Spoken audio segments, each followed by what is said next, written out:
You know, it's funny, but I actually prefer riding here as compared to here.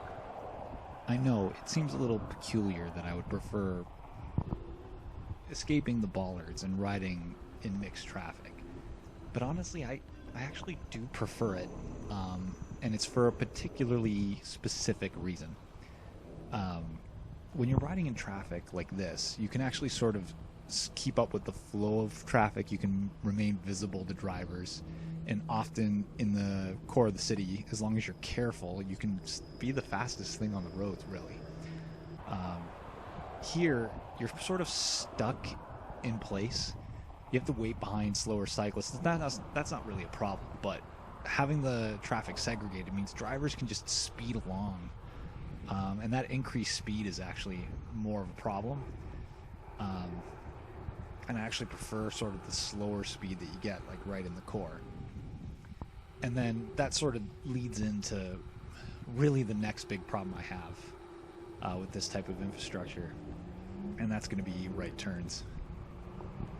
So when you're riding in the city like this, it's easier for you to be able to take a whole lane, and drivers aren't really able to make a right turn around you. As long as you stay sort of central to the lane, take it, protect it, then a driver can't actually just sort of like hook you.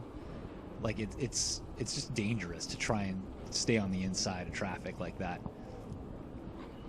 So it's sort of a practice that I prefer. You can see it here. That's somebody who's expecting a driver to keep an eye out. And really, like, you know, most of them will, but there's that one that may not. So this is the same type of infrastructure here, where turning drivers are to yield to cycling through traffic. And this is like a raised curb here, and I'm actually looking at this saying this is not where I want to be, because I don't want to have to trust that the drivers see me. This light's going to go green. These drivers aren't going to be able to turn right on the red because the street's too busy. So I'm going to get off the curb, and I'm going to line up behind them, and I'm going to pass them on the outside if it's safe. If it's not safe, I'd wait square behind, but in this case, I'm just going to pass them on the outside. And to me, that's just far safer. I remove the possibility of a right hook completely out of the equation. And that's the problem with this sort of protected infrastructure that we see. See, in this instance, the driver wanted to hook me, sped ahead, but I just went on the outside. You never know if a driver's going to do that or not. Here's an example. Again, same intersection coming the other way.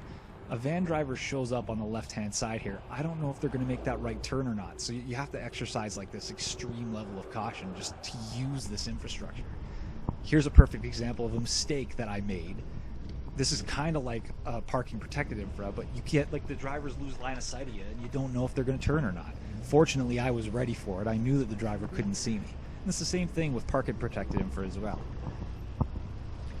So, like, my main argument for this type of stuff is, like, you need to actually build out and protect an intersection. Like, this is University. You can see this Wheel-Trans vehicle is going to make the right turn here, and like it's almost a protected turn, but not quite. Like, the Wheel-Trans driver needs to be able to come to a complete stop and then have line of sight of cycling traffic before being able to complete the turn. Without it, it's just dangerous. And if you don't protect the intersections, then what good is the protected lane anyway? If all protections disappear, you know, where they're needed most, then all it's doing is amplifying the danger at the intersections. Me personally, until you protect the intersections, I'm going to be riding on the outside of turning traffic. It's the safer way to go. Have a look at this here. This is a perfect sort of example. Just take the lane on the outside and don't allow the driver to actually have the chance to right hook you. That's what our infrastructure needs to focus on. It has to eliminate right hooks before I'm going to start using it. And now, mind you, that is possible.